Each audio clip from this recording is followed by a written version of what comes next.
વરસાદની પેટર્ન પર બોલ્યા છે સીએમ। વરસાદની પેટર્ન પર બદલાઈ રહી છે। જી હા, છેલ્લા ઘણા વર્ષોથી આ પેટર્ન બદલાઈ રહી છે। અમદાવાદમાં એક સાથે 21 ઇંચ વરસાદ પડી ગયો। રોડ પર પડતા ભૂવાને લઈને સીએમ લાલઘૂમ થયા। રોડ પર પડતા ભૂવાને લઈને નિવેદન આપ્યું છે કે રોડ પર પડેલા ભૂવાને લઈને પણ આયોજન જરૂરી છે। ભૂવા ન પડે તે માટે રસ્તો કરવો જોઈએ। ભૂવો કેમ પડે છે તેનું કારણ શોધવા પણ આદેશ અપાયો છે। ભૂવા પૂરવાનું કામ સત્વરે કરવા આદેશ અપાયો છે। રોડના કામ ગુણવત્તા સભર કરવા ટકોર કરાઈ છે। અધિકારીઓ પદાધિકારીઓને ફિલ્ડ પર ઉતરવા આદેશ કરાયો છે। સ્વચ્છતા નહીં હોય તેવી મનપા નગરપાલિકાને ગ્રાન્ટ નહીં મળે। સ્વચ્છતા નહીં હોય તો ગ્રાન્ટ બંધ કરી દઈશું અને ગુણવત્તાયુક્ત કરવા સૂચના આપી છે। ખરાબ રોડના મીડિયાના અહેવાલોને ગંભીરતાથી લો। ન્યૂઝ 18 ગુજરાતી પણ સતત બતાવી રહ્યું છે રસ્તા પડ્યા છે, રસ્તા પર ખાડા પડ્યા છે, ભૂવા પડ્યા છે, રસ્તા દબાઈ ગયા છે। તો આ મીડિયાના અહેવાલ જે છે તેને પણ ગંભીરતાથી લેવા માટે સીએમએ સૂચન કર્યું છે અને વારંવાર કેમ ખાડા પડી જાય છે, ભૂવા પડી જાય છે તેનું અસલી કારણ જાણવું જરૂરી છે। એક બીજું કે રોડ ઉપર ભૂવા પડે છે, ભૂવા, તો એના માટેનું પણ આયોજન થવું જોઈએ। અત્યારે ટેકનોલોજીનો ઉપયોગ કરીને કે ભાઈ ભૂવા પડવાનું કારણ શું, કે ભાઈ આપણે જે પણ જમીનની નીચે આવતી સગવડો અને એની ઉપરનું આપણું ધ્યાન એ બેમાં ક્યાં આગળ વધારે ઓછું હોય એના કારણે આ તકલીફો પડતી હોય।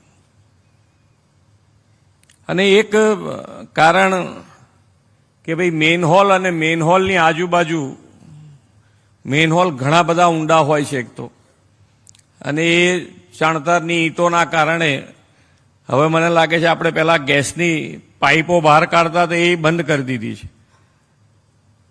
એટલે એ પણ ગેસ અંદર બને ને એના કારણે ઈંટો ખવાઈ જાય અને જે પાણીના લીકેજ અને ધીમે ધીમે ભૂવાનું સ્વરૂપ ધારણ કરે।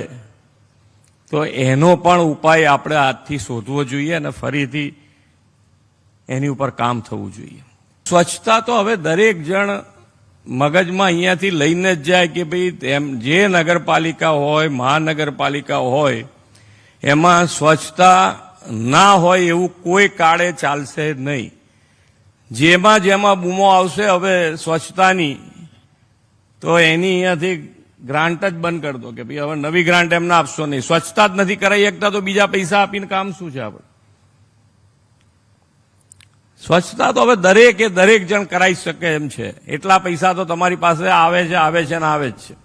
તમારે જે વ્યવસ્થા ગોઠવવી હોય ગોઠવો, પણ સ્વચ્છતા તો જોઈએ ને જોઈએ। વડોદરા કરજણના નારેશ્વર ધામમાં દીપડાની લટારથી ફફડાટ છે। પાલેજ નારેશ્વર રોડ પર રાત્રે દીપડો લટાર મારતો નજરે પડ્યો છે। હોસ્પિટલ નજીક પણ દીપડો દેખાતા લોકોમાં ફફડાટ છે। નમો વર્ડ 1 પાસે દીપડો દેખાયો। ગ્રામજનોમાં ભયનો માહોલ છે। રાતના અંધારામાં માર્ગ પર લટાર મારતો દીપડો કેમેરામાં કેદ થયો છે। યાત્રાધામમાં દીપડાની દહેશતથી દર્શનાર્થીઓમાં ચિંતા વધી છે। ગ્રામજનોએ વન વિભાગ પાસે તાત્કાલિક કાર્યવાહી કરવાની પણ માંગ કરી છે। દીપડાને પાંજરે પૂરી સુરક્ષિત સ્થળે ખસેડવા માટે માંગ કરાઈ છે। દીપડાની અવરજવરથી નારેશ્વર પંથકમાં પણ ભયનો માહોલ છે।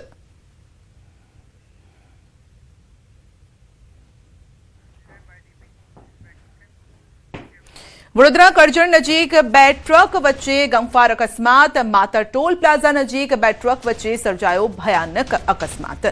રસ્તા પર ઉભેલી ટ્રક સાથે પાછળથી આવતી ચાલુ ટ્રક ધડાકાભેર અથડાઈ હતી। ટક્કર એટલી ગંભીર હતી કે ડ્રાઈવર ટ્રકની કેબિનમાં ફસાઈ ગયો હતો। કરજણ ફાયર ટીમે તાત્કાલિક બચાવ કામગીરી હાથ ધરી। 45 મિનિટ સુધી ડ્રાઈવરનું રેસ્ક્યુ ઓપરેશન પણ ચાલ્યું। હાઇડ્રોલિક સાધનોનો ઉપયોગ કરીને ડ્રાઈવરને સલામત બહાર કઢાયો। ફાયર વિભાગની ત્વરિત અને સમયસૂચક કામગીરીથી ડ્રાઈવરનો જીવ બચ્યો છે। ઇજાગ્રસ્ત ડ્રાઈવરને આમોદ સરકારી હોસ્પિટલ ખસેડવામાં આવ્યો છે।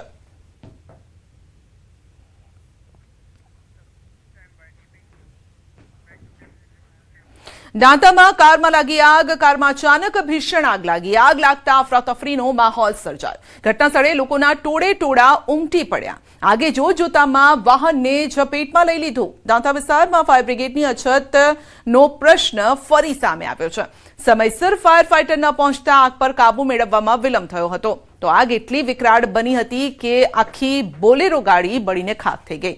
ઘટનાના પગલે આસપાસના લોકોમાં પણ ચકચાર મચી ગઈ. ફાયર બ્રિગેડની તાત્કાલિક સુવિધા ઉપલબ્ધ કરાવવાની સ્થાનિકોની માંગ છે.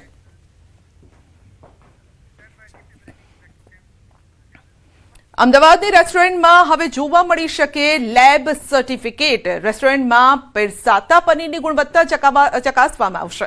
રેસ્ટોરન્ટ પોતે પનીરનું લેબ ટેસ્ટ કરાવશે. તો FSSAI સાથે રેસ્ટોરન્ટ માલિકોની બેઠક પણ યોજાશે. એનાલોગ પનીર પર પ્રતિબંધ બાદ રેસ્ટોરન્ટ પર પણ અસર. એનાલોગ પનીર મંગાવતી રેસ્ટોરન્ટમાં પનીરની સબ્જી બંધ. મોટી બ્રાન્ડની રેસ્ટોરન્ટે જાતે પનીર બનાવવાનું હવે શરૂ કર્યું છે. એનાલોગ પનીર વાપરો છો તો તમારે તમારા મેન્યુમાં લખવું પડશે કે હું એનાલોગ પનીર ટિક્કા, મતલબ you have to mention that in your menu. ભલે નાનું ફરફરિયું જ હોય તમારું, પણ એમાં તમારે લખવું પડશે કે એનાલોગ પનીર ટિક્કા છે, એનાલોગ ચીઝ ટિક્કા છે, કે અમે લોકો અમૂલનું જ બટર વાપરીએ છીએ, કે અમે લોકો પામ ઓઇલ નથી વાપરતા, અમે આ જ રિફાઇન્ડ ઓઇલ વાપરીએ છીએ. એવું હવે રિસેપ્શન એરિયા પર તમારે તમારા રેસ્ટોરન્ટના રિસેપ્શન એરિયામાં તમારે એ વસ્તુ મેન્શન કરવી પડશે. જ્યારે તમે કસ્ટમરની સામે મેન્શન કરો છો ત્યારે તમારી એઝ અ રેસ્ટોરન્ટ ઓનર પણ તમારી જવાબદારી થઈ જાય છે કે તમે તમારા ઇન્ગ્રીડિયન્ટ